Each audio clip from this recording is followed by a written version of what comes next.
اور ظاہر ہے دوستو، اگر میرا کوئی دوست جو مجھے عزیز ترین بھی ہو، میں اس کا احترام بھی کرتا ہوں، اگر وہ مجھ سے آ کر یہ کہے کہ صاحب چند مہمان میرے آنے والے ہیں، آپ، میرا گھر چھوٹا ہے، آپ ذرا اپنے گھر میں ان کا اہتمام کر دیں، تو میری شرافت دوستی کا تقاضا یہ ہے کہ میں اپنے گھر میں اہتمام بھی کروں گا، اور اس سے یہ نہیں کہوں گا کہ بھائی راشن اپنا لے آنا، پکوا میں دوں گا۔ ظاہر ہے جو سرکار ختمی مرتبت نے، بہت توجہ، سرکار ختمی مرتبت نے جب کہا ہوگا چچا کھانے کا اہتمام کرنا ہے اور آپ کے گھر کرنا ہے، تو ابو طالب جیسا غیور انسان، ابو طالب جیسا بیضۃ البلد، ابو طالب جیسا رئیس بطحا، وہ ابو طالب جس نے اپنے دسترخوان پر بٹھا کر کائنات کے سب سے بڑے رسول کو اپنے دست مبارک سے نوالے کھلائے ہوں، وہ کبھی اپنے بھتیجے سے یہ نہیں کہہ سکتا کہ بیٹا گھر تو میرا حاضر ہے مگر کھانا اپنا پکوا کر لانا۔ ایسا نہیں تھا عزیزان محترم، ابو طالب نے سر و چشم براہ رسول کر دیے، حاضر میرے حبیب جو چاہتے ہو، گھر بھی حاضر ہے، کھانا بھی حاضر ہے، کتنے آدمیوں کا کھانا بنے گا؟ کہا 40 قبیلوں کے سردار ہوں گے، 40 قبیلے، 40 سردار ہوں گے، بنی ہاشم کے، اولاد عبد المطلب کے، 40 آدمیوں کے کھانے کا اہتمام کر لیجئے، تو گھر بھی ابو طالب کا، کھانا بھی ابو طالب کا۔ اسلام کو سمجھیں، اسلام کو سمجھیں، خدا ذرا سا یہ توجہ فرمائیں، گھر بھی ابو طالب کا، گھر بھی ابو طالب کا، کھانا بھی ابو طالب کا، خرچہ بھی ابو طالب کا، بھتیجا بھی ابو طالب کا، بیٹا بھی ابو طالب کا، بھتیجا بھی ابو طالب کا، بیٹا بھی ابو طالب کا، خطبہ بھی ابو طالب کا۔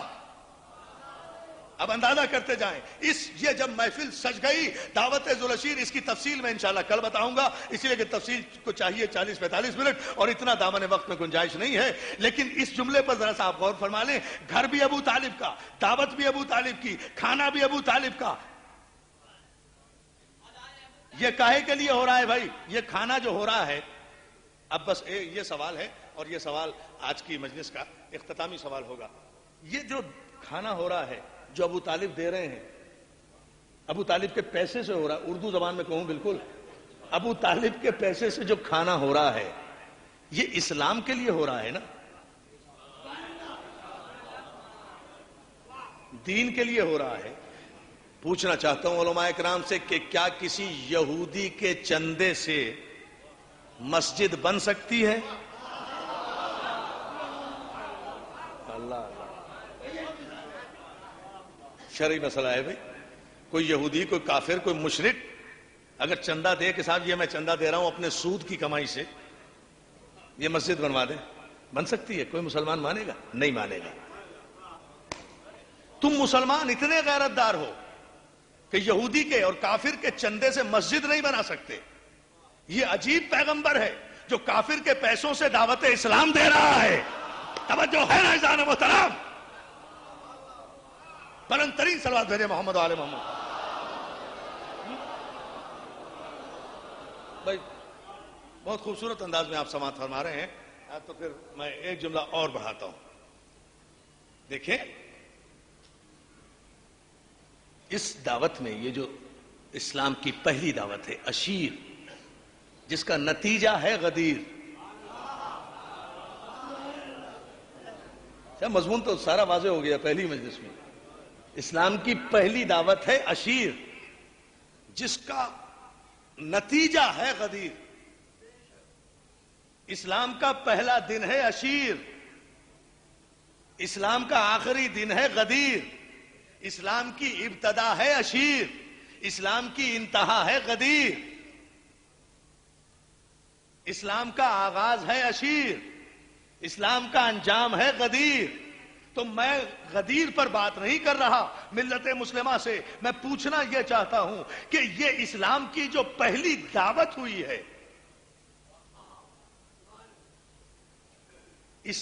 دعوت میں دین کے لیے جو خرچہ ہوا،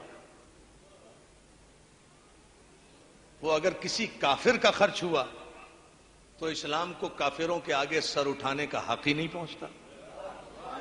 اس لیے کہ ہر کافر یہ کہہ دے گا، ہر کافر یہ کہہ دے گا، کس اسلام کی بات کرتے ہو جس کی پہلی دعوت بھی کافر نے کی تھی؟ جس کا آغاز بھی ایک کافر کے، بہت توجہ ہے جان محترم، جس کا آغاز